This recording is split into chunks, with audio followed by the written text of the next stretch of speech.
بسم اللہ الرحمن الرحیم اہدنا الصراط المستقیم۔ میں محترم چودھری شجاعت حسین صاحب کا اور چودھری پرویز الہی صاحب کا شکریہ ادا کرتا ہوں کہ یہ وہ لوگ ہیں جن کے دل میں پاکستان سے محبت ہے۔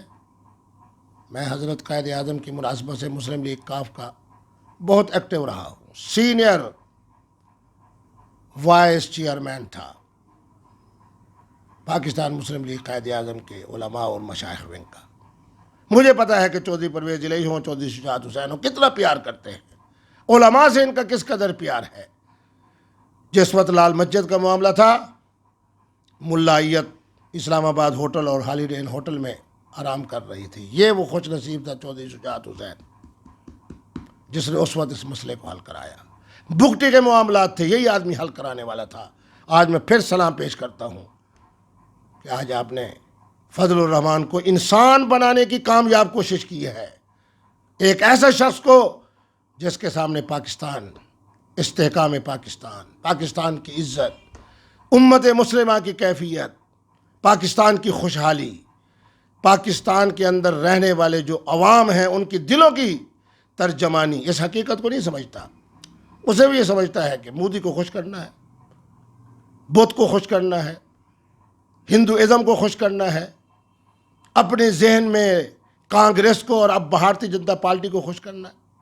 سب سے بڑے یہ لوٹے ہیں جو آج تک کانگریسی ملا کہلاتے تھے، اب بھارتیہ جنتا پارٹی کے محب ہیں۔ وہاں پوتے کا کردار دیکھیں اور یہاں سیاسی جانشین کا۔ میں سمجھتا ہوں کہ پاکستان کے تمام ادارے اور محب وطن افراد ان کی اصلیت کو پہچان گئے ہیں۔ ہمارے لیے یہی ہے کہ اللہ ان کو ہدایت دے، اسلام کی نمائندگی کریں، امت مسلمہ کی نمائندگی کریں، بت جس سے ہوں خوش ایسے گناہ گار نہ بنیں۔ یہ علامہ شبیر احمد عثمانی کا فتویٰ ہے، حضرت حکیم الہند کا فتویٰ بھی موجود ہے، اینچ بل عجبیست۔ بہرحال اس زمانے میں بھی پاکستان بنا مشائخ کی برکت سے۔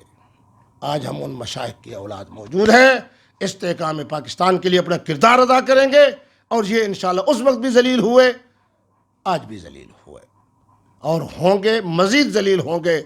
میں اپنے تمام محب وطن اداروں کو کہتا ہوں کہ ان کی اصلیت سامنے آ چکی ہے، اور میرے زمانے کا نوجوان نسل اس لحاظ سے خوش نصیب ہے، پہلے کتابوں میں پڑھتا تھا کہ قیام پاکستان کے بعد ان کانگریسی ملاؤں کا کیا کردار تھا، فلاں کا کیا کردار تھا۔ میرے لیے تو سارے حضرات جو ہیں، ہم تو اہل تصوف لوگ ہیں، کسی کی برائی نہیں کرتے۔ آج پتہ چلا ہے کہ ان کے پوتوں کا اور ان کے جانشینوں کا یہ کردار ہے، تو ان کے دادوں کا بھی یہی کردار تھا، منفی کردار، نقصان پہنچانے والا کردار، امت مسلمہ کی نمائندگی کی بجائے بت کا کردار، مورتی کا کردار، ہندوازم کا کردار، مشرک کا کردار۔ اور الحمدللہ اس وقت بھی ہمارے بزرگوں نے کہا تھا کہ مسلمان ہے تو پھر مسلم لیگ میں آ۔ پاکستان کا مطلب کیا؟ لا الہ الا اللہ۔ آج ہم ان کے جانشین ہیں۔ ہم نے جناب یہ اعلان کیا کہ عمر لا، مدینے جیسی ریاست، خدا کی قسم جب میرے عوام، میرے نوجوان محترم عمران خان کی اور مفتی عبدالقوی کی گفتگو سنتے ہیں، خواہ امریکہ میں ہو خواہ پاکستان میں، جتنی دیر سنتے رہتے ہیں طبیعت خوش رہتی ہے کہ اسلام کی نمائندگی ہو رہی ہے، امت مسلمہ کی نمائندگی ہو رہی ہے، استحکام پاکستان کی نمائندگی ہو رہی ہے، دین کی بات ہو رہی ہے، خلافت راشدہ کی بات ہو رہی ہے، عمر لا کی بات ہو رہی ہے، مدینے جیسی ریاست کی بات ہو رہی ہے۔ اور ان کی جس قدر بدبودار گفتگو تو کیا ہونی ہے، دائیں بائیں۔ ہمارے بزرگوں نے کہا تھا کسی کی اصلیت کو دیکھنا ہے تو اس کے دائیں بائیں لوگوں کو دیکھ لو۔ دائیں بائیں کون کھڑے ہیں؟ کوئی سرخ ٹوپی والا، کوئی جناب اس ملک کا دشمن، کوئی دو قوم نظریہ کا دشمن، کوئی اس قوم کو لوٹنے والا، کوئی اس ملک کو لوٹنے والا، سب خون خار درندے، جن کی گفتگو بھی خون خار، جن کا کردار بھی خون خار۔ وہ اس احتجاج میں موجود ہیں، اس شخصیت کے ساتھ کھڑے ہیں۔ اللہ انہیں ہدایت عطا فرمائے، اللہ انہیں ہدایت عطا فرمائے، اللہ انہیں ہدایت عطا فرمائے۔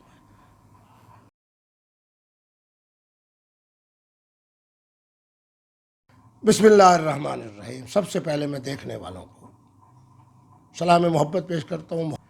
آپ سے بھی درخواست ہے کہ آپ ہماری اچھی گفتگو، روحانی گفتگو، پیاری گفتگو، ٹھنڈی گفتگو، لذت والی گفتگو، کیف والی گفتگو کو سننے کے لیے سبسکرائب کریں، اور اس کے ساتھ جو گھنٹی والا بٹن ہے اس کو ضرور دبائیں. آپ کی صدا، یہ ہمارا اپنا چینل ہے، اس کو سبسکرائب کریں اور گھنٹی والے بٹن کو دبائیں تاکہ زیادہ سے زیادہ ہماری روحانیت والی باتیں، عظمت والی باتیں، فتاوی، جدید فقہی مسائل کے اوپر گفتگو، یہ ہم آپ تک پہنچا سکیں. والسلام والسلام والسلام.